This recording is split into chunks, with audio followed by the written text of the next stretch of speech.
എനിക്കിപ്പോഴും മനസ്സിലായിട്ടില്ല തിരുവനന്തപുരം മണ്ഡലത്തിൽ ഈ വേറൊരു മണ്ഡലത്തിലെ MP-യുടെ ഫണ്ട് ഉപയോഗിച്ച് എന്തിനാണ് തിരുവനന്തപുരം മണ്ഡലത്തിലെ സെക്രട്ടേറിയറ്റിന് മുന്നിൽ ഒരു പിന്നെ വെയിറ്റിംഗ് ഷെഡ് സ്ഥാപിച്ചത്. അപ്പൊ ഞാന് ഇതിലോട്ട് വരികയാണെങ്കിൽ NK പ്രേമചന്ദ്രനോടൊപ്പം മത്സരിക്കാനുള്ള യോഗ്യത പോലും ഈ പറയുന്ന മുകേഷിന് ഇല്ല. സുരേഷ് ഗോപി ജയിക്കും എന്നായിരുന്നു പലരുടെയും ചിന്ത. പക്ഷെ ഞാൻ അപ്പോഴും കരുതിയില്ല സുരേഷ് ഗോപി ജയിക്കും എന്നുള്ളൊരു പ്രതീക്ഷയൊന്നും എനിക്കില്ല. ഇതൊക്കെ വെറും അഭിനയമാണ്. പുള്ളി യഥാർത്ഥത്തില് കമ്മീഷണറിലെ ഭരചന്ദ്രൻ കളിച്ചോണ്ടിരിക്കുകയാണ്.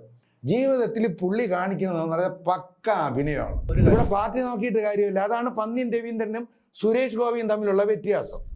ഇവിടെ എന്തെല്ലാം സൈബർ ആക്രമണങ്ങളാണ് ബാലജിക്കെതിരെ നടത്തിയത്. സത്യം പറഞ്ഞ് ഈ അന്തം തമ്മിലുള്ള തലയ്ക്കകത്തൊന്നും ഇല്ലല്ലേ. ഇല്ലല്ലോ, വെറും ചെളിയാണ്. ചെളിയല്ല, ദുരുപ്പെടുത്തുന്ന സാധനങ്ങളാണ്. നമസ്കാരം. ലോക്സഭാ തെരഞ്ഞെടുപ്പ് അടുത്തു വരികയാണ്. NDAയും LDFും UDFും എല്ലാം തങ്ങളുടെ സ്ഥാനാർത്ഥികളെ ഏകദേശം പ്രഖ്യാപിച്ചു കഴിഞ്ഞു. ചിലർ പ്രചരണവും തുടങ്ങിക്കഴിഞ്ഞു. തിരുവനന്തപുരം മണ്ഡലമാണ് ഏറ്റവും എടുത്തു പറയേണ്ടത്. രാജീവ് ചന്ദ്രശേഖർ, ശശി തരൂർ, പന്ന്യൻ രവീന്ദ്രൻ എന്ന് കരുതി മറ്റു മണ്ഡലങ്ങൾക്ക് പ്രസക്തി ഇല്ല എന്നല്ല. ഞങ്ങളൊരു സാധാരണക്കാർ സംസാരിക്കുന്നത് പോലെ സംസാരിക്കണം. ഞങ്ങൾ ഇതിനെ ആധികാരികമായി വിലയിരുത്താനും ഒന്നും ഞങ്ങൾക്ക് രാഷ്ട്രീയ ബോധമൊന്നും ഞങ്ങൾക്കില്ല. എങ്കിലും സാധാരണക്കാരുടെ ഒരു ഭാഗത്ത് നിന്നുള്ള ചില ഈ ഇപ്പോഴത്തെ സ്ഥാനാർത്ഥികളെ, കേരളത്തിൽ അങ്ങോളം ഇങ്ങോളമുള്ള എല്ലാ സ്ഥാനാർത്ഥികളെയല്ല, ചില വ്യക്തികളെ നമ്മളൊന്ന് എടുത്ത് സംസാരിക്കുകയാണ്. അപ്പോൾ അതിന് നമുക്ക് ഇന്നിപ്പോ തിരുവനന്തപുരത്ത് ഇപ്പോ രാജീവ് ചന്ദ്രശേഖറും പന്ന്യൻ രവീന്ദ്രനും ശശി തരൂരും ആര് ജയിക്കണമെന്ന് ചേട്ടൻ ആഗ്രഹം? ആര് ജയിക്കും എന്നേ നമുക്ക് പറയാൻ പറ്റൂല. ജയിക്കണം എന്നാണ് ആഗ്രഹം. പന്ന്യൻ രവീന്ദ്രൻ ജയിക്കണം എന്നാണ്. അതാണ് എന്റെ ആഗ്രഹം. പന്ന്യൻ രവീന്ദ്രൻ ജയിക്കണം എന്ന് തന്നെയാണ് എന്റെ ആഗ്രഹം. കാരണം കഴിഞ്ഞ 3 തവണയായി 15 വർഷമായി ശശി തരൂരാണ് തിരുവനന്തപുരത്തെ MP. അദ്ദേഹം ഇതുവരെ ഒരു പറയത്തക്ക രീതിയിലുള്ള നല്ല എടുത്തു പറയത്തക്ക ഒരു വികസന പ്രവർത്തനങ്ങളും നിർത്ത്. എടുത്തു പറയത്തക്ക രീതിയിലുള്ള എന്താണ് നിങ്ങൾക്ക് ആവശ്യം? ഒരുപാട് ആവശ്യങ്ങളുണ്ട്. അതിലെന്താണ് പുള്ളി ചെയ്യാത്തത്? പുള്ളി ചെയ്യാത്തതിനെ കുറിച്ച് പറയാൻ തുടങ്ങി നമ്മുടെ തീരില്ലല്ലോ. ആണല്ലേ. അത്യാവശ്യമുള്ള കാര്യങ്ങൾ ചെയ്തിട്ടുണ്ട്. എന്താണ് ചെയ്തത്? അവിടെ ലൈറ്റ് നിർത്തിയിട്ടുണ്ട് വലിയ ബോർഡും വെച്ചിട്ടുണ്ട് ശശി തരൂർ.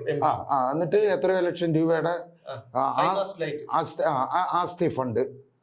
അത് സാധാരണപ്പെട്ട ഇരുട്ടത്ത് പോകുന്ന ഒരാൾക്ക് 2 ലൈറ്റ് കിടക്കുന്നത് ഒരു മോശമായിട്ടുള്ള ഒരു രീതിയാണ്. അത് ശരിയാണ്. അപ്പോൾ അദ്ദേഹം അത്തരം കാര്യങ്ങൾ മാത്രമേ ചെയ്തിട്ടുള്ളൂ. രാജീവ് ചന്ദ്രശേഖരന്റെ തട്ടകം എന്ന് പറഞ്ഞു കഴിഞ്ഞാൽ ബാംഗ്ലൂരാണ്. അദ്ദേഹം തിരുവനന്തപുരത്ത് മത്സരിക്കാൻ വിസമ്മതം പ്രകടിപ്പിച്ചു എന്നാണ് BJPയുടെ കേന്ദ്രത്തിൽ നിന്ന് മുൻപ് അറിഞ്ഞിരുന്ന വിവരങ്ങൾ.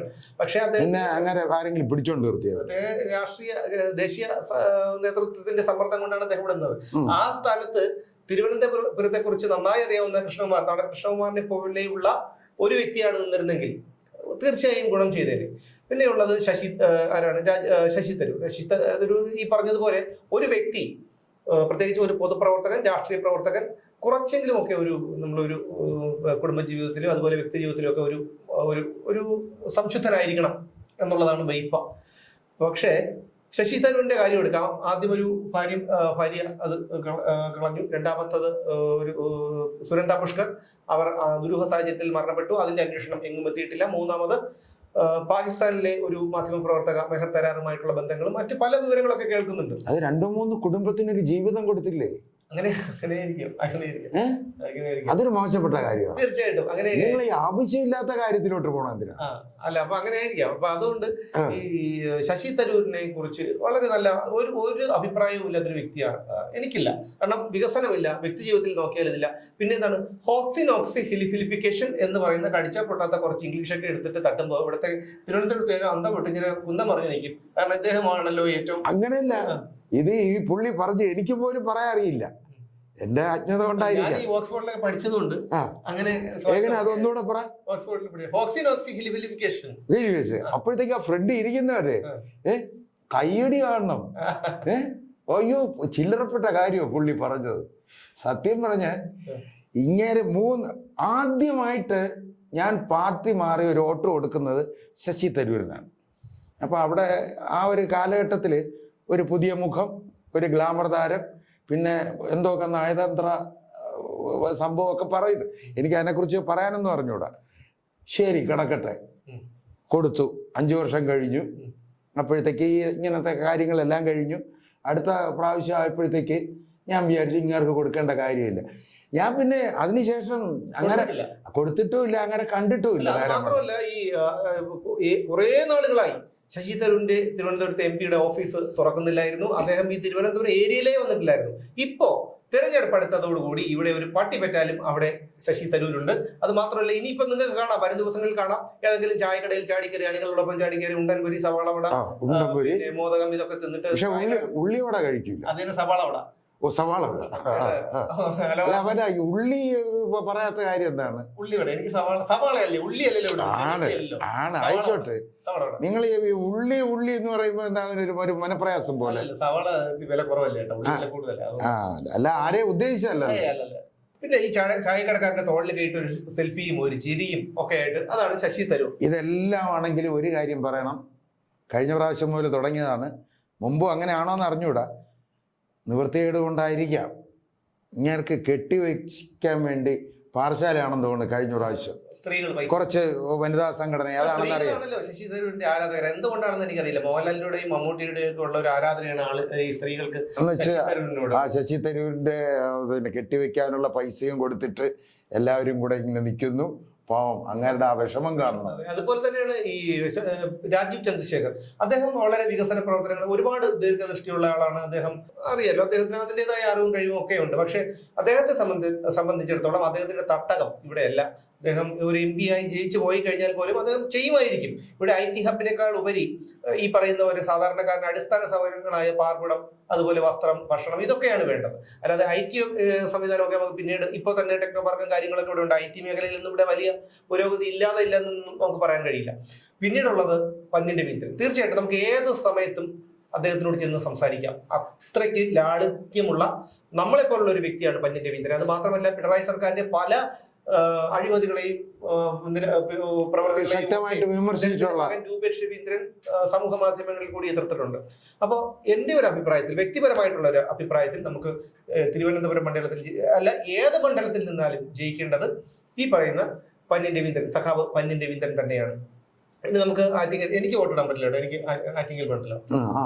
അങ്ങനെയാണെന്നുണ്ടെങ്കിൽ അവിടെ പിന്നെ എന്താണ്, അടൂർ പ്രകാശും വി ജോയും മുരളീധരനൊക്കെയാണ്.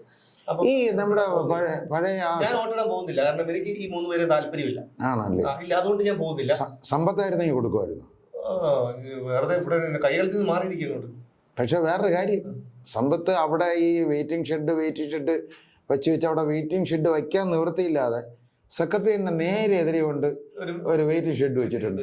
അതെന്തിനാണാവോ? അല്ല, അത് പുള്ളി അവിടെ ഇരുന്ന് കഴിഞ്ഞാൽ കാണാലോ. സെക്രട്ടേറിയറ്റിൽ പുള്ളി എന്തെങ്കിലും ഒരു മന്ത്രിയായിട്ട് അങ്ങനെ വരികയാണെങ്കിൽ, അല്ലെങ്കിൽ തന്നെ സെക്രട്ടേറിയറ്റിന്റെ മുമ്പിൽ ഒരുപാട് സമരങ്ങളൊക്കെ നടക്കും. ഒരുപാട് രാഷ്ട്രീയക്കാർ, ദേശീയ നേതാക്കളൊക്കെ വരുമ്പോൾ സമ്പത്ത് MP, എനിക്കിപ്പോഴും മനസ്സിലായിട്ടില്ല തിരുവനന്തപുരം മണ്ഡലത്തിൽ ഈ വേറൊരു മണ്ഡലത്തിലെ MP-യുടെ ഫണ്ട് ഉപയോഗിച്ച് എന്തിനാണ് തിരുവനന്തപുരം മണ്ഡലത്തിലെ സെക്രട്ടേറിയറ്റിന് മുന്നിൽ ഒരു പിന്നെ വെയിറ്റിംഗ് ഷെഡ് സ്ഥാപിച്ചത്? അപ്പൊ ഞാന് ഒരു ന്യൂസ് ചെയ്യാൻ വേണ്ടി സെക്രട്ടറിന്റെ അവിടെ ചെന്നപ്പോ ഞാൻ ഒരാളുടെ അടുത്ത് ചോദിച്ചു. അപ്പൊ ഈ പിണറായി നേരെ എതിരെയാണല്ലോ ഇരിക്കണേ. അപ്പൊ പുള്ളി ജനലിൽ കൂടെ നോക്കുമ്പോ കാണണം, ഈ വെയിറ്റിംഗ് ഷെഡ് കാണണം. അപ്പൊ സമ്പത്തിന്റെ കാര്യം ഓർമ്മ വരുമല്ലോ. അതുപോലെ തന്നെ നമ്മൾ മറ്റു മണ്ഡലത്തിലേക്ക് പോയി കഴിഞ്ഞാൽ മുകേഷ്, കൊല്ലത്ത് NK പ്രേമചന്ദ്രനും മുകേഷും എടുത്ത് പറയണം. ഇന്നലെ അത് മറ്റേ ഒരു ബംഗാളികൾ ചോര എഴുതിയതിനെ കുറിച്ച് മുഷേഖ് മുകേഷ് മാറിപ്പോയി. മുഷേഖിന് എന്തായാലും നമുക്ക് ഇതിലോട്ട് വരികയാണെങ്കിൽ NK പ്രേമചന്ദ്രനോടൊപ്പം മത്സരിക്കാനുള്ള യോഗ്യത പോലും ഈ പറയുന്ന മുകേഷിന് ഇല്ല. പിന്നെ പ്രത്യേകിച്ച് രാത്രി 12 മണിക്ക് ശേഷം അങ്ങനെ വിളിക്കാനും പോകരുത്. മുകേഷിനെ സംബന്ധിച്ചിടത്തോളം എന്ന് പറഞ്ഞു കഴിഞ്ഞാൽ ഈ ശശി തരൂരിന്റെ കാര്യം പറഞ്ഞതിനേക്കാളും ദയനീയമാണ് അദ്ദേഹത്തിന്റെ സ്വകാര്യ ജീവിതത്തിനെ കുറിച്ച്. ഈ പറയുന്നത് എന്താണെന്ന് വെച്ചാൽ, ഞാൻ രാഷ്ട്രീയക്കാരനാണ്, അദ്ദേഹത്തിന്റെ സ്വകാര്യ ജീവിതമല്ലേ എന്ന് പറഞ്ഞ് തള്ളിക്കളയാനൊന്നും പറ്റില്ല.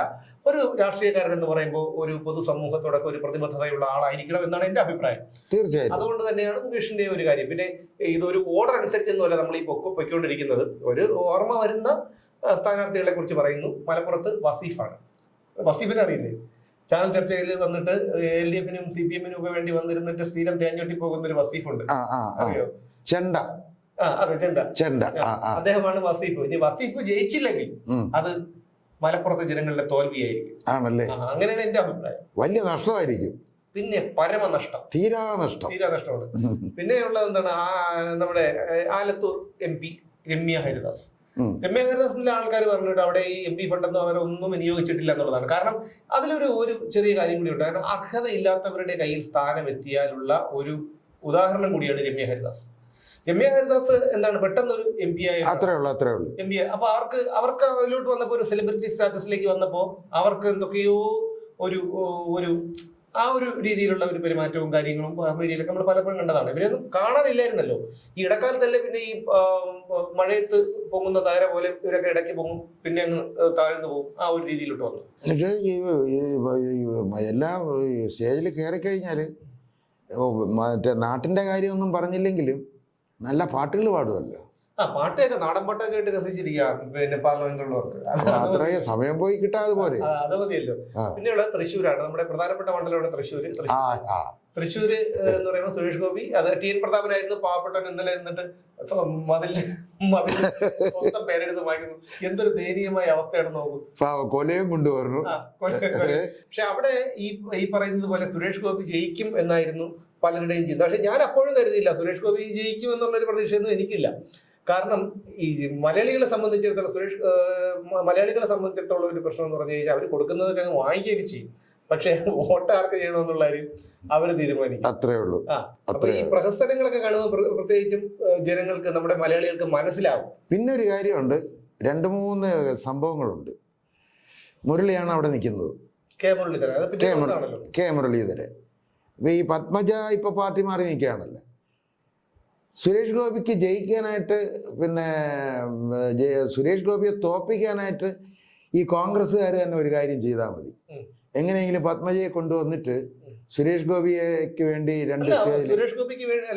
രണ്ട് സ്റ്റേജിൽ പറഞ്ഞു കഴിഞ്ഞാല് BJP നേതൃത്വം ആവശ്യപ്പെട്ടാൽ BJPക്ക് വേണ്ടി പ്രചാരണത്തിന് ഇറങ്ങുമെന്ന് പത്മജ പറഞ്ഞു. അങ്ങനെ വരുമ്പോൾ അവരുടെ സഹോദരനെതിരായിട്ടാണ് അവർ ഇറങ്ങുന്നത്. എന്തായാലും അത് BJPക്ക് വളരെയേറെ ദോഷം ചെയ്യുന്നുള്ള കാര്യത്തിൽ സംശയമില്ല. കാരണം 3 സ്റ്റേജിൽ ഇങ്ങനെ സുരേഷ് ഗോപിക്ക് വേണ്ടി വോട്ട് അഭ്യർത്ഥിച്ചാൽ മതി, കിട്ടേണ്ട വോട്ട് കൂടി മുരളീധരന് കിട്ടും. അത് മാത്രമല്ല, ഈ ലീഡർ എന്നൊരു വികാരം തൃശ്ശൂരിൽ അലയടിച്ച് കിടപ്പുണ്ട്. അപ്പൊ അതുകൊണ്ട് തന്നെ വിജയസാധ്യത മുരളീധരന് തന്നെയാണ്. അതിന്റെ ഉപയോഗം ഉണ്ടാവും ഇല്ല എന്നുള്ള കാര്യമൊന്നും എനിക്കറിയില്ല. കാരണം ഈ വടകര മണ്ഡലത്തെ കുറിച്ചൊന്നും എനിക്ക്, മുരളീധരൻ നേരത്തെ വടകര MP ആയിരുന്നു, അതേക്കുറിച്ചൊന്നും എനിക്ക് വലിയ തിട്ടമില്ല. അതുപോലെ വടകരയിൽ ശൈലജ ടീച്ചർ, KK ശൈലജ. അപ്പൊ KK ശൈലജ ടീച്ചർ വടകര മണ്ഡലത്തിൽ വന്നപ്പോൾ തന്നെ കോൺഗ്രസിന് ഒരു അങ്കലാപ്പ് ഉണ്ടായിരുന്നു. കാരണം മറപ്പാകത്ത് ശൈലജ ടീച്ചറാണ്. അപ്പൊ മുരളീധരൻ ജയിക്കുമോ എന്നുള്ള ഒരു സംശയം ഇരുന്ന സമയത്താണ്, അപ്പൊ പേടിച്ചോടിയതാണോ? അല്ല, ഉണ്ടായ സമയത്താണ് പത്മജ പാർട്ടി മാറി BJPയിലേക്ക് പോയത്. അപ്പൊ അങ്ങനെ വന്നപ്പോ എന്ത് ചെയ്തു, വൈദ്യൻ കൽപ്പിച്ചതും പാല്, രോഗി ഇച്ഛിച്ചതും പാല് എന്ന കണക്കിന് മുരളീധരനെ അങ്ങോട്ടേക്ക് മാറ്റി. അപ്പൊ അവിടെ എന്തായാലും ഇവിടത്തെക്കാളും വിജയ സാധ്യത അവിടെയുണ്ട്. ഇവിടത്തെക്കാളും എന്നുള്ളതല്ല, തൃശ്ശൂരിൽ എന്ത് വന്നു കഴിഞ്ഞാലും എന്റെ ഒരു 99% വിശ്വാസവും കെ മുരളീധരൻ വിജയിക്കുമെന്ന് തന്നെയാണ്. കാരണം സുരേഷ് ഗോപിക്ക് 1% ചാൻസ് മാത്രമേ. ഇന്നലെ അങ്ങനെ മറ്റേ അവിടെ ചെന്നപ്പോ സ്വീകരിക്കാൻ ആളില്ലെന്നോ ആൾക്കൂട്ടം കണ്ടില്ലല്ലോ എന്നൊക്കെ പറഞ്ഞിട്ട് ഞാന് രാജീവ് ചന്ദ്രശേഖറിന് വേണ്ടി തിരുവനന്തപുരത്തോട്ട് പോകുന്നു. ഞാൻ ഒന്ന് ചോദിച്ചോട്ടെ, ഇപ്പൊ ഇവിടെ 20 പാർലമെന്റ് മണ്ഡലം ഉണ്ടല്ലോ, പുള്ളി അവിടുന്ന് വന്നിട്ട് 20 മണ്ഡലങ്ങളിലും BJP സ്ഥാനാർത്ഥികളുണ്ടല്ലോ, അവരുടെ ഒന്നും പേര് പറയാതെ ഈ രാജീവ് ചന്ദ്രശേഖറിന്റെ അടുത്ത് തന്നെ പോകുമെന്ന് പറയുമ്പോ എന്താണ് പുള്ളി ഉദ്ദേശിച്ചത്? അല്ല, ഞാൻ പറഞ്ഞുതരാം. ശോഭാ സുരേന്ദ്രനുണ്ട്, MT രമേശ് ഉണ്ട്. അവിടെ ഒന്നും പോണോന്ന് പറഞ്ഞില്ല. ശരി, പറയണം. എന്താ ഇങ്ങനെ ഈ പറയുന്ന LDF ചർച്ചയ്ക്ക് അനിൽകുമാറൊക്കെ ചർച്ചയ്ക്ക് വരുമ്പോൾ താങ്കൾ ഇങ്ങനെ കാര്യം അറിയാവോ? എനിക്ക് ഭയങ്കര ആഗ്രഹം അറിയാം. അനിൽകുമാർ, ജയിക്ക്, സത്യം പറഞ്ഞു കഴിഞ്ഞാൽ മുഖത്ത് നോക്കി പറയാൻ പാടില്ല. അമ്മയ്ക്ക് വിളിച്ചിരുന്നാലും ചിരിച്ചോണ്ടിരിക്കുന്ന ലോകത്തെ ഒരേ ഒരു വ്യക്തി ജയിക്ക്. ഒറ്റ കാര്യം ഇത് പറഞ്ഞോട്ടെ. അതായത് സുരേഷ് ഗോപി തിരുവനന്തപുരത്ത് വരാമെന്ന് പറഞ്ഞ രാജീവ് ചന്ദ്രശേഖറിന് വേണ്ടി വരാമെന്ന് പറഞ്ഞ കാര്യം, അദ്ദേഹത്തിന് ഉച്ചയ്ക്ക് ശാസ്തമംഗലത്താണ് വീട്. ഉച്ചയ്ക്ക് ഇവിടെ വന്നുണ്ടാ, വൈകുന്നേരം വീട്ടിൽ ചെന്ന് പറഞ്ഞാൽ സുഖമാണ്. അപ്പൊ അവിടെയും വലിയ ആളുകളെ താങ്ങാനുള്ള ഒരു രീതിയല്ലേ പുള്ളി കാണിച്ചതായിരിക്കില്ല. അദ്ദേഹത്തിന് ഇവിടെ തിരുവനന്തപുരത്ത് വീടായത് കൊണ്ടായിരിക്കും. അങ്ങനെയൊന്നുമല്ല. അങ്ങനെയാണെങ്കിൽ അങ്ങർക്ക് പറയാനല്ല. പിന്നെ ഞാന് ഇങ്ങനെയാണെന്നുണ്ടെങ്കിൽ ഞാന് തുഷാർ വെള്ളാപ്പള്ളിക്ക് വേണ്ടി പോകുമെന്ന് പറയാത്തുണ്ട്, MT രമേശിന് വേണ്ടി പോകുമെന്ന് പറയാത്തുണ്ട്, രാജീവ് ചന്ദ്രശേഖറിന്റെ അവിടെ തന്നെ പോകുമെന്ന് പുള്ളിക്ക് പറയാൻ. ഞാനൊരു കാര്യം പറയട്ടെ സുമേഷ്, ഇതൊക്കെ വെറും അഭിനയമാണ്. പുള്ളി യഥാർത്ഥത്തിൽ കമ്മീഷണറിലെ ഭരചന്ദ്രൻ കളിച്ചുകൊണ്ടിരിക്കുകയാണ്. അയാൾക്ക് രാഷ്ട്രീയത്തിൽ അഭിനയിക്കാൻ അറിഞ്ഞൂടാ. ജീവിതത്തിൽ പുള്ളി കാണിക്കണമെന്ന് പറഞ്ഞാൽ പക്ക അഭിനയമാണ്. എൻ്റെ ചില ഒന്ന് രണ്ട് ഞാൻ സംഭവങ്ങളൊന്നും പറയുന്നില്ല, ഇത് നമുക്കറിയാം, അത് നമുക്കിപ്പോ പുറത്ത് പറയണ്ട, മനസ്സിലായില്ലേ? എന്തോ വലിയൊരു സംഭവമാണ് ഇയാൾ. ഞാനൊന്ന് ചോദിച്ചോട്ടെ, ഇയാൾ ഒരു 12 രൂപ ഒരു ബസ് കൂലി കൊടുത്തു കഴിഞ്ഞാൽ അടുത്ത് ആ സംഭവം ചാനലിൽ പിറ്റേ ദിവസം വരുമല്ലോ. 12 രൂപ സുരേഷ് ഗോപി മറ്റേ ഇന്ന സ്ഥലത്തുനിന്ന് ബസ് കയറി പോകാൻ വേണ്ടി ഒരു പാവപ്പെട്ട സ്ത്രീക്ക് കൊടുത്തു. ഇതൊക്കെ ഭയങ്കര പരസ്യമാക്കി അങ്ങനെ കൊണ്ട് കിടക്കുകയല്ലേ. അതുകൊണ്ടാണ് ഞാൻ പറഞ്ഞത്, പന്ന്യൻ രവീന്ദ്രന് ഇല്ലാത്തൊരു കുറവെന്ന് പറഞ്ഞാൽ അത് മാത്രമേ ഉള്ളൂ. ലംബോർഗിനി കാറില്ല, സ്വന്തമായിട്ട് കമ്പ്യൂട്ടർ ഇല്ല. പിന്നെ നിങ്ങൾക്ക് ബുദ്ധിമുട്ടില്ല എന്നുണ്ടെങ്കിൽ അങ്ങേർക്ക് മുണ്ടും ഷർട്ടും മാത്രമേ ഉള്ളൂ. അതും ഇട്ട് പാർലമെന്റിൽ ചെന്ന് കാര്യം പറയാനായിട്ട് അങ്ങനെ വിടാൻ താല്പര്യം ഉണ്ടെങ്കിൽ മാത്രം വിട്ടാൽ മതി. അത്രേ ഉള്ളൂ. ഇവിടെ പാർട്ടി നോക്കിയിട്ട് കാര്യമില്ല. അതാണ് പന്ന്യൻ രവീന്ദ്രനും സുരേഷ് ഗോപിയും തമ്മിലുള്ള വ്യത്യാസം. പിന്നെയുള്ളത് ശോഭാ സുരേന്ദ്രൻ. ശോഭാ സുരേന്ദ്രൻ എന്ന് പറഞ്ഞ അല്ല, നമ്മള് വടകര ശൈലജ ടീച്ചറുടെ നിൽക്കുന്നേ ഉള്ളൂ. എനിക്ക് ഈ അറിഞ്ഞൂടാത്ത മേഖലയൊന്നും പറയരുത്. ചേട്ടൻ ഉണ്ടായിരുന്നു, ഞാൻ പറഞ്ഞോളാം. പറ. ശൈലജ ടീച്ചർക്ക് നല്ലൊരു ഇമേജ് ഉള്ള ഒരു വ്യക്തിയാണല്ലോ. എന്ത് ഇമേജ്? 500 വരെ PPE കിറ്റ് 1500 രൂപയ്ക്കൊക്കെ വാങ്ങിച്ച ആളല്ലേ, മനസ്സിലായില്ലേ? അല്ല, ഞാൻ പറഞ്ഞത് ഉണ്ട് എന്നാണല്ലോ പറയപ്പെടുന്നത്. ഒന്നുമല്ലെങ്കിലും 62,920 വോട്ടിനെന്തോ ആണ് കഴിഞ്ഞ നിയമസഭാ ഇലക്ഷനിൽ അവർ ജയിച്ചത് മട്ടന്നൂർ മണ്ഡലത്തിൽ. പിന്നെ എന്തുകൊണ്ട് രണ്ടാം പിണറായി മന്ത്രിസഭ വന്നപ്പോ ഇവരെ പിന്നെ എടുത്തില്ല? അത് മോലാളി സമ്മതിക്കണ്ടേ? വിജയം മോലാളി അപ്പൊ യഥാർത്ഥത്തിൽ ഞാൻ ഒരു കാര്യം പറയട്ടെ, മോലാളി ഈ വേണ്ടപ്പെട്ട കുറെ നല്ല നല്ല കഴിവുള്ള വ്യക്തികളെ ഇവിടുന്ന് എങ്ങനെയെങ്കിലും ഡൽഹിക്ക് പറഞ്ഞു വിടാനുള്ളൊരു മാർഗമാണ്. ശരിയല്ലേ? അപ്പോഴത്തേക്ക് ഈ ശല്യങ്ങളൊന്നും ഇങ്ങനെ ദേഹത്ത് വന്ന് കൂടില്ല. അതായിരിക്കാം. അപ്പൊ ഇങ്ങേർക്ക് ഇവിടെ ഇരുന്ന് സുഖമായിട്ട് ബാക്കി കാര്യങ്ങൾ ചെയ്യാം. പിന്നെ ഉള്ളത് അടുത്ത ആളെന്ന് പറഞ്ഞു കഴിഞ്ഞാൽ ശോഭാ സുരേന്ദ്രൻ. ആലപ്പുഴയിൽ ശോഭാ സുരേന്ദ്രൻ, AM ആരിഫ്, വേണുഗോപാൽ, KC വേണുഗോപാലാണ് ഈ കോൺഗ്രസിനെ ഇത്രയധികം നശിപ്പിച്ചതിൽ പ്രധാന പങ്ക് വഹിച്ചതും ഇപ്പോൾ നശിപ്പിച്ചു കൊണ്ടിരിക്കുന്നതുമായ ഒരു വ്യക്തിയാണ് KC വേണുഗോപാൽ. അത് എല്ലാവർക്കും അറിയാവുന്ന ഒരു കാര്യമാണ്. സത്യം പറഞ്ഞ ഒരു വല്ലാത്ത ജന്മം തന്നെ. പിന്നല്ലാതെ അയാളെ എന്നെ തൂക്കിയെടുത്ത് വെളി കളഞ്ഞിട്ട് ഈ പുതിയ പയ്യന്മാരെ കയറ്റം അവര് നേതൃത്വം എത്രയോ നല്ല കഴിവുള്ള പയ്യന്മാരുണ്ട് ഈ കോൺഗ്രസിൽ തന്നെ, യൂത്ത് കോൺഗ്രസിൽ നല്ല കഴിവുള്ള ആളുകളുണ്ട്. ഇത് എന്തിനാണ് ഈ ചുമ്മാ ഈ ഒരു ഓവർകോട്ട് ഇട്ട് ആ തണുപ്പത്തൂടെ നടക്കാനല്ലാതെ ഒരു കാര്യത്തിനും കൊള്ളില്ല. അതുപോലെ തന്നെയാണ് AM ആരിഫ്. എന്റെ ഇംഗ്ലീഷ് പരിജ്ഞാനമൊക്കെ അദ്ദേഹം ആദ്യം MP ആയി പാർലമെന്റിൽ ചെന്നതിന് ശേഷം അവിടെ നടത്തിയ ഒരു പ്രസംഗത്തിലൂടെ നമ്മളെല്ലാം കണ്ടതാണ്. ഇപ്പൊ ഇന്നലെ ഒരു പ്രഹസനം നടത്തിയിരിക്കുന്നു. ചെട്ടികുളങ്ങര ക്ഷേത്രത്തിൽ ചെന്നിട്ട് എന്താണ് മറ്റേ മേൽമുണ്ടൊക്കെ തിരുമേനിക്ക് ഇത് കൊടുക്കുന്നു, ഇത് വാങ്ങിക്കുന്നു, അങ്ങോട്ട് വിടുന്നു ഫേസ്ബുക്കിൽ. ഇവിടെ നമ്മുടെ ക്ഷേത്രങ്ങളില് കാവിക്കൊടി വെച്ച് കഴിഞ്ഞാൽ അതിനെ അഴിച്ചു മാറ്റാൻ വേണ്ടി എന്തെല്ലാം തരികിട കാണിക്കണേ.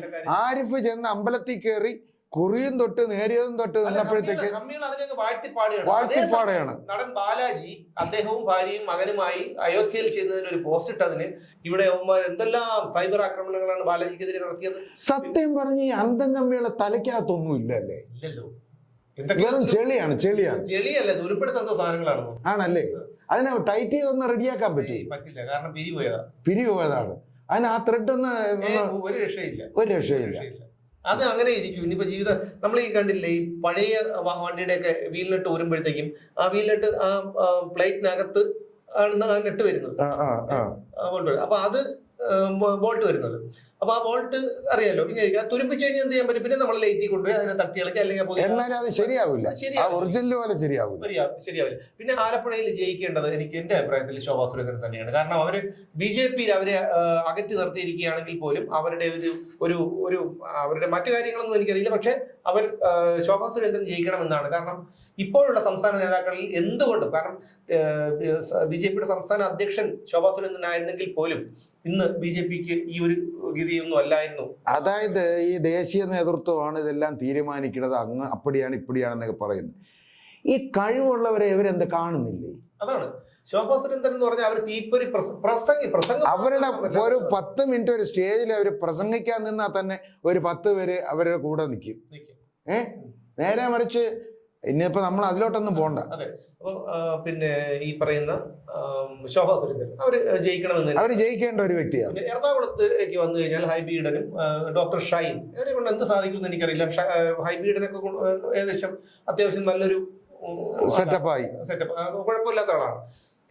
പിന്നെ എന്താണ് നമ്മുടെ ഷാഫി പറമ്പിൽ വളരെ ഊർജ്ജസ്വലനായ ചെറുപ്പക്കാരനാണ്. അതെ, തീർച്ചയായിട്ടും അങ്ങനെയുള്ള ചെറുപ്പക്കാർ വരണം. ഷാഫി പറമ്പിലിനെ പോലെയുള്ള ചെറുപ്പക്കാരൊക്കെ വരണം എന്ന് തന്നെയാണ് എന്റെയും ആഗ്രഹം. എം പി ജയരാജൻ, അത് എം പി ജയരാജൻ അദ്ദേഹം ആള് വളരെ ശുദ്ധനായിട്ടുള്ള ഒരു മനുഷ്യനാണ്. ജയരാജൻ പാവമാണ്, അദ്ദേഹം ഒരു പാവമാണ്. പക്ഷെ അദ്ദേഹം ജയിച്ചാലും എനിക്ക് സന്തോഷമേ ഉള്ളൂ. എം പി ജയരാജനൊക്കെ ജയിച്ചു വരുന്നത് വളരെ സന്തോഷമുള്ള കാര്യമാണ്. പക്ഷെ ഇവരൊക്കെ ജയിച്ചു കഴിഞ്ഞാലുള്ള പ്രശ്നം ഈ അന്തംഗമികളുടെ ഈ അഹങ്കാരമൊക്കെ കൂടും. പിന്നെ ഇതൊക്കെ നമ്മൾ കണ്ടോണ്ടിരിക്കണ്ടേ, ആ ഒരു വിഷമം മാത്രമേ ഉള്ളൂ. എന്ന് വെച്ച് കഴിഞ്ഞാല് ഇപ്പൊ നമ്മള് വഴിയിലൊക്കെ പോകുമ്പോ നമ്മളെ ഒന്നും കണ്ടാലും തിരിഞ്ഞു പോണ ആളുകൾ ഈ പിന്നെ സർക്കിള്, SI, ഹെഡ് കോൺസ്റ്റബിള്, ഇങ്ങനെ 3 തരം ഉണ്ടല്ലോ. അതേപോലെ MLA, അതിൻ്റെ താഴെ ഇങ്ങനെ. അപ്പൊ ഈ ലോക്കലായിട്ട് ജംഗ്ഷനിലൊക്കെ ഉള്ള കുറച്ച് ലോക്കൽ നേതാക്കളൊക്കെ ഉണ്ടല്ലോ, അവരൊക്കെ എന്ന് പറഞ്ഞു കഴിഞ്ഞാല് ഇപ്പൊ കാണുമ്പോൾ മച്ചമ്പി എന്തൊക്കെയുണ്ട് കാര്യങ്ങൾ, വിശേഷങ്ങൾ ഒക്കെ ചോദിച്ചു തുടങ്ങി. ശരിയല്ലേ? തീർച്ചയായിട്ടും. അല്ല, ഞാൻ പറഞ്ഞല്ലോ, ഞാൻ വോട്ടിടാൻ പോകുന്നില്ല. എനിക്ക് എന്റെ മണ്ഡലത്തിൽ നിൽക്കുന്ന 3 വ്യക്തികളോടും എനിക്ക് താല്പര്യമില്ല. പക്ഷെ തിരുവനന്തപുരം മണ്ഡലത്തിലാണെങ്കിൽ ഞാൻ തീർച്ചയായും പന്നിന്റെ ബിന്ദുവിന് വോട്ടിടും. സഖാവ് പന്നിന്റെ ബിന്ദുവിന് ഞാൻ വോട്ടിട്ടേനെ. അപ്പൊ എന്തായാലും ഞാൻ ഇത്തവണ വോട്ടിടാൻ പോകുന്നില്ല. എന്തായാലും ഭൂരിപക്ഷത്തില് ഒരു വോട്ട് എന്റേതായിരിക്കും. ഒരു മാറ്റം. കാര്യം എന്നറിയാം, ഈ ഞാന് ശശിധരൂർക്ക് ഞാൻ കൊടുക്കൂല. പിന്നെ മറ്റേ അങ്ങേർക്ക് കൊടുക്കാന്ന് വെച്ച് കഴിഞ്ഞാല് പിന്നെ അങ്ങേരെ കാണണമെന്നുണ്ടെങ്കിൽ ഇപ്പോഴേ 2-3 ഫോട്ടോ നമ്മൾ റെഡിയാക്കി വെച്ചേക്കണം. എലക്ഷൻ കഴിഞ്ഞിട്ട് തിരുവനന്തപുരത്ത് അങ്ങേര് കാല് കുത്തുമെന്നുണ്ടെങ്കിൽ അപ്പൊ പറ. അത് ശരി തന്നെയാണ്. പിന്നെയുള്ളത് ഒന്നുമില്ലെങ്കിലും നമ്മുടെ രാജഗോപാൽ ഇരുന്ന സമയത്താണ് തമ്പാനൂർ ഇപ്പോഴത്തെ ഈ പവർ ഹൗസ് റോഡിലുള്ള റെയിൽവേയുടെ ഒരു മെയിൻ കൗണ്ടർ തന്നെ വന്നത്. പുള്ളി ഒന്നുമില്ലെങ്കിൽ എന്തെങ്കിലുമൊക്കെ ചെയ്തു എന്ന് പറയാം. കേന്ദ്രമന്ത്രി, സഹമന്ത്രി ആയിരുന്നു, കേന്ദ്ര റെയിൽവേ സഹമന്ത്രി ആയിരുന്ന സമയത്ത് ചെയ്തു. പിന്നെ നമ്മുടെ MLA മന്ത്രിയായിട്ടുള്ള K. രാധാകൃഷ്ണൻ ആലത്തൂർ മണ്ഡലത്തില് രമ്യ ഹരിദാസിനെതിരെ മത്സരിക്കുന്നത്. അപ്പൊ അദ്ദേഹം അറിയില്ല, അദ്ദേഹം ഒരു മന്ത്രിയായി എന്നുള്ള നിലയിൽ അദ്ദേഹം ഒരു വളരെ നല്ലൊരു വ്യക്തിയാണ്. പക്ഷെ ഇതിന്റെ ഒക്കെ ഒരു പ്രശ്നം എന്ന് പറഞ്ഞു കഴിഞ്ഞാൽ നല്ല വ്യക്തിയാണ്. ഈ മുല്ലപ്പൂമ്പൊടി ഏറ്റ് കിടക്കും കല്ലിനും ഉണ്ടാകും ഒരു സൗരഭ്യം എന്ന് പറഞ്ഞാല് അങ്ങരും റൂട്ട് മാറിപ്പോയി എന്നുള്ളതാണ് കാര്യം. സഹവാസം അതിന് മെയിൻ ഘടകമാണ് കേട്ടോ. ഇപ്പൊ സുമേഷിന്റെ കൂടെ ഞാൻ സ്ഥിരമായിട്ട് വന്നപ്പോഴത്തേക്ക് അല്ലാതെ എന്റെ സ്വഭാവം വേറെ രീതിയിലൊക്കെ ആയിപ്പോകും. വീട്ടിലൊക്കെ ചെല്ലുമ്പോഴത്തേക്ക് ഞാൻ അല്ലെങ്കിൽ അങ്ങനെയൊന്നും അല്ല, വീട്ടിലായിരുന്നാലും വളരെ സൗമ്യമായിട്ട് ഇത്തിരി തമാശയൊക്കെ പറഞ്ഞ് ഇപ്പൊ വീട്ടിൽ ചെന്നാലും ചൊറിഞ്ഞ വർത്താനേ വരുള്ളൂ. അപ്പൊ ഞാന് അപ്പൊ ചോദിച്ച് അപ്പൊ അവള് പിന്നെ എന്റെ ഭാര്യ എന്നെ പറഞ്ഞു, സുമേഷിന്റെ കൂടെ അല്ലേ കഴിയണത്, അപ്പൊ ഇങ്ങനെ പറ്റുള്ളൂ. അതെ. അപ്പൊ ഇനിയിപ്പോ ഇങ്ങനെ ഇനിയിപ്പോ സുരേഷ് ഗോപിയിലോട്ട് പോകണ്ട. അബ്ദുൾ സമദ് സമദാനി, ഈ അബ്ദുൾ സമദ് സമദാനിയെ കുറിച്ച് നമ്മൾ പറയേണ്ട കാര്യമില്ല. മാധവിക്കുട്ടിയുടെ കാര്യങ്ങളൊക്കെ ചേർത്ത് വായിച്ചാൽ നമുക്ക് പലർക്കും അറിയാന്നുള്ളൊരു കാര്യമാണ്. ഇത്തരക്കാരെ രാഷ്ട്രീയത്തിൽ പോലും വേണമോ, സമൂഹത്തിൽ പോലും വേണമോ എന്നുള്ള കാര്യം ചിന്തിക്കേണ്ടത് ആണ്. അത് അയാളെയൊക്കെ എപ്പോഴും ചുമന്നുകൊണ്ട് നടക്കുന്നതിന്റെ ഒരു ഉദ്ദേശമൊന്നും എനിക്ക് മനസ്സിലാകുന്നില്ല. ഇവരെല്ലാം ഓരോരുത്തരുടെ താല്പര്യം അനുസരിച്ച് ഓരോ സ്ഥാനാർത്ഥികൾ നിർത്തിയിട്ടുണ്ട്. ഇന്നിപ്പോ ഞാനിവിടെ വായിച്ചത് എവിടെയോ ഒരു സ്ഥാനാർത്ഥി ജയിച്ചു കഴിഞ്ഞാൽ ഒരു റീ ഇലക്ഷൻ ഉണ്ടാവും. അത് ആരാണ് ഉദ്ദേശിച്ചത്? അത് ഒരു സ്ഥാനാർത്ഥി ജയിച്ചു കഴിഞ്ഞാലോ? ജയിച്ചാലും തോറ്റാലും, മുകേഷ് ജയിച്ചാലും തോറ്റാലും അവിടെ മുകേഷ്, നമ്മുടെ ശൈലജ ടീച്ചർ, K. രാധാകൃഷ്ണൻ, ഇവരൊക്കെ MLA മാരും മന്ത്രിമാരുമാണ്. അപ്പൊ ഇവര് ജയിച്ചു കഴിഞ്ഞാൽ ബിജോയി ഒക്കെ MLA, അപ്പൊ ഇവരൊക്കെ ജയിച്ചു കഴിഞ്ഞാൽ MLA സ്ഥാനം രാജിവെച്ചു കഴിഞ്ഞാൽ അവിടെ ബൈ ഇലക്ഷൻ ഉണ്ടാവും. മനസ്സിലായോ? അതായിരിക്കും ഉദ്ദേശം. അപ്പോഴും ഈ ചെലവും ജനങ്ങളുടെ തലയിൽ തന്നെയാണ് വരുന്നത്. അതുകൂടി ഓർക്കണം. കാരണം മുകേഷൊക്കെ എന്താണ് ഈ മണ്ഡലത്തിന് വേണ്ടി ചെയ്തിട്ടുള്ളത് എന്നുള്ളതാണ്. ഒരു ഗുണവും ഇല്ലാത്തൊരു വ്യക്തിയാണ് മുകേഷ്. പിന്നെ ഈ പറഞ്ഞതുപോലെ അവിടെ ഞാൻ പറയില്ലേ, പ്രേമേന്ദ്രൻ എന്ന് പറഞ്ഞാൽ യോഗ്യനായ അയാൾ ജയിക്കണം. പ്രേമേന്ദ്രൻ അവിടെ പിന്നെ സംശയമുണ്ടോ? അയാൾ ജയിച്ചിരിക്കും. പ്രേമേന്ദ്രൻ ഇനി ഇയാൾ എത്ര മറ്റേ ഈ സിനിമ കളി കളിച്ചാലും ആളെ ചിന്തിക്കാൻ കഴിവുള്ളവൻ പ്രേമേന്ദ്രനെ വോട്ട് കൊടുക്കും. അല്ല, അതെങ്ങനെ വന്നു കഴിഞ്ഞാലും അവിടെ പ്രേമേന്ദ്രൻ തന്നെ ജയിക്കുമെന്നാണ് എന്റെ ഒരു വിശ്വാസം. വിശ്വാസമല്ല, അത് അങ്ങനെ സംഭവിക്കുള്ളൂ. അങ്ങനെ സംഭവിക്കും. പിന്നെ ഒരുപാട് നേതാക്കന്മാരുണ്ട്, മത്സര രംഗത്തേക്ക് ഒരുപാട് പേരുണ്ട്. അപ്പൊ എല്ലാവരെയും പേരെടുത്ത് പറഞ്ഞ് പിന്നെ അവരുടെ അവിടെ ആധികാരികമായി പറയാനൊന്നും ഞങ്ങൾക്ക് സമയമില്ല, അതിനെ കുറിച്ചുള്ള അറിവുമില്ല. പിന്നെ ഈ പറഞ്ഞതുപോലെ കുറച്ച് പേരെ വ്യക്തിപരമായിട്ട് അറിയാവുന്ന ആളുകളെ കുറിച്ചൊക്കെ നമ്മൾ തിരുവനന്തപുരത്തെ കുറിച്ച് ഞങ്ങൾക്കറിയാം, അതുകൊണ്ടാണ് കുറച്ച് ആധികാരികമായി പറഞ്ഞത്. അപ്പൊ എന്തായാലും ഇതൊരു വലിയ ഒരു എന്താണ് ഒരു ഇത് ഞങ്ങളുടെ അഭിപ്രായം പറഞ്ഞതാണ്. നിങ്ങളുടെയൊക്കെ ഇഷ്ടവും നിങ്ങളുടെ അഭിപ്രായവും നിങ്ങളുടെ കാഴ്ചപ്പാടും ഒക്കെ വേറെയാണ്. അത് നിങ്ങളിൽ തന്നെ നിങ്ങളുടെ ഇഷ്ടം, അത്രേ ഉള്ളൂ. വോട്ട് ആർക്ക് ചെയ്യണം എന്നുള്ളത് പിന്നെ കുറച്ച് സത്യാവസ്ഥകൾ പറഞ്ഞതേ ഉള്ളൂ, അത്രേ ഉള്ളൂ. ഇവിടെ തന്നെ കുറച്ചു മുമ്പ് ഇലക്ഷൻ പിരിവിന് വേണ്ടിയിട്ട് LDF-ന്റെ ആൾക്കാർ വന്നിരുന്നു. നമ്മൾ വളരെ സന്തോഷപൂർവ്വം അവരെ സ്വീകരിച്ചിരുത്തി പിരിവ് അവർ ചോദിച്ച പിരിവ് കൊടുത്തു. അപ്പൊ അവര് വന്നുടനെ എൻ്റെ അടുത്ത് പറയാണ്, പിന്നെ ഞങ്ങൾക്ക് ചോര എഴുതാൻ വേണ്ടിയാണ്. അപ്പോൾ ആയിക്കോട്ടെ, നല്ല കാര്യം. പിന്നെ അപ്പോൾ സുമേഷ് ഇല്ല. അപ്പം ഞാൻ പറഞ്ഞു പുള്ളിയില്ല, ഇപ്പോൾ ഒരു അരമണിക്കൂർ ഇരുന്നാൽ വരും. അപ്പം ഞങ്ങൾക്ക് ഇലക്ട്രൽ ബോണ്ടൊന്നും ഇല്ല, അതുകൊണ്ട് ഞങ്ങൾക്ക് പിരിവാണ്. ആയിക്കോട്ടെ, പുള്ളി വന്നാൽ തരാം. ഇത്രയൊക്കെ ബുദ്ധിമുട്ടി എന്തിനാണ് ചോര എഴുതുന്നു എന്നുള്ളതാണ്. ചോദിക്കുമ്പോൾ അപ്പോൾ ഇങ്ങനെ തന്നെ ചോദിക്കണം, സാറേ ആയിക്കോട്ടെ, നിങ്ങൾക്ക് ഒരു ബോണ്ടും ഇല്ല, നിങ്ങൾ അങ്ങനെ ആയിക്കോട്ടെ. അതിനിപ്പോൾ നമ്മൾ എന്ത് ചെയ്യണം? നിങ്ങൾ പൈസ തരണം, നമുക്കതിന് താല്പര്യമില്ല. നിങ്ങൾ ചോര എഴുതുകയോ എഴുതാതിരിക്കുകയോ ചെയ്യും. ചിലപ്പോൾ അവർ കാണും ഈ സംഭവം, നാളെ അങ്ങോട്ട് പോകുമ്പോൾ നിങ്ങൾ നേരത്തെ പറയാത്തെന്താ എന്ന് ചോദിക്കുകയും ചെയ്യും. അപ്പോൾ ഇനി പിരിവുണ്ട്, ഇനി സ്ഥിരം റോഡിൽ ഇറങ്ങാൻ പറ്റാത്ത രീതിയിലാണ്. അല്ല, അവരുടെ പിരിവ് അത് അവരുടെ നമുക്ക് പിന്നെ അവരുടെ അടുത്തൊന്നും ഒരാളത് മറുത്ത് പറയാൻ പറ്റില്ല.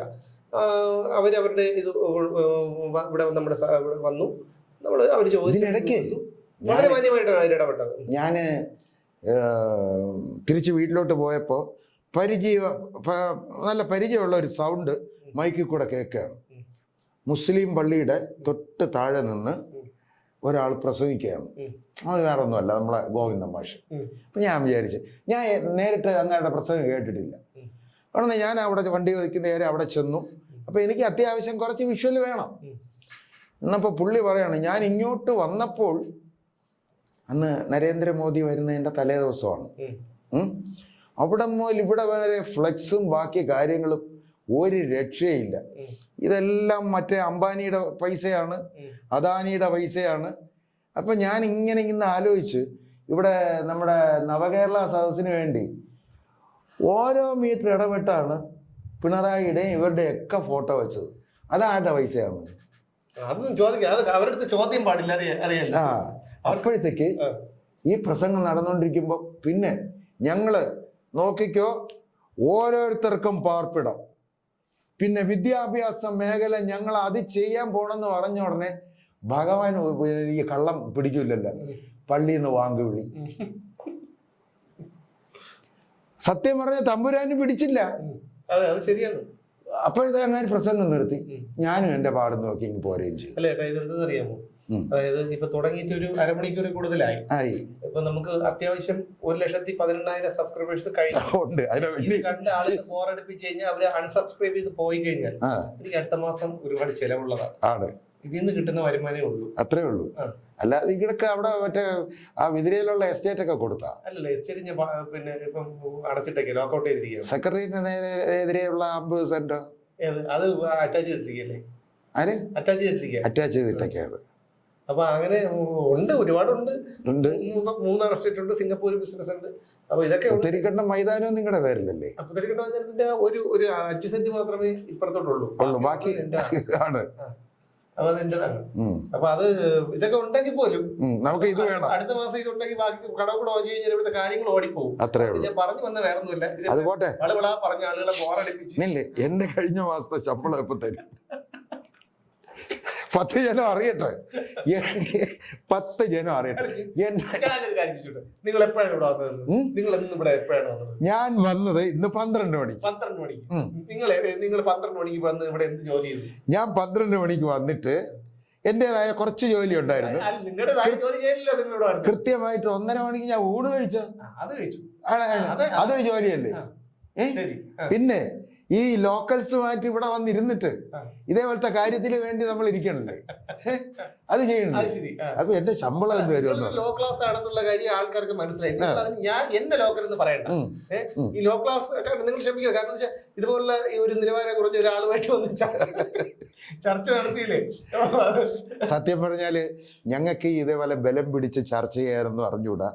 പിന്നെ ഞാൻ നേരത്തെ കിടന്നെങ്കിൽ തർക്കിച്ചതെന്ന് പറഞ്ഞു കഴിഞ്ഞാല് എനിക്കും തർക്കിക്കണം എന്ന്, അതായത് ഒരു അനിൽകുമാർ തല്ലിവള്ളി എന്ന് പറഞ്ഞാൽ ചുമ്മാ അനാവശ്യമായിട്ട് ചെന്ന് ഇടപെടും.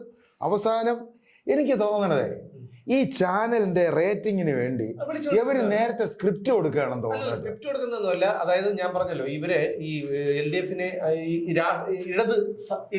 ഇടത് സഹയാത്രികൻ, പിന്നെ അതുപോലെ ഇടത് ചിന്തകൻ വരുന്നുണ്ട്. ഇവരെ കൊണ്ടുവന്നിരുന്ന നമ്മളിപ്പോ ഞാൻ ചോദിച്ചോട്ടെ, ഇപ്പോ കിലുക്ക സിനിമയിൽ ജഗതി ശ്രീകുമാറിലായിരുന്നെങ്കിൽ എന്ത് ചെയ്യുമായിരുന്നു?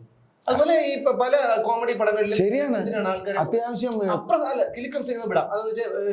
ജഗതിയുടെ മെയിൻ അല്ല. യഥാർത്ഥത്തിൽ ഞാൻ ഒരു കാര്യം പറയാം, യഥാർത്ഥത്തിൽ കിലുക്കം സിനിമയുടെ വിജയത്തിന്റെ മെയിൻ ഘടകം ജഗതി ശ്രീകുമാർ തന്നെയാണ്.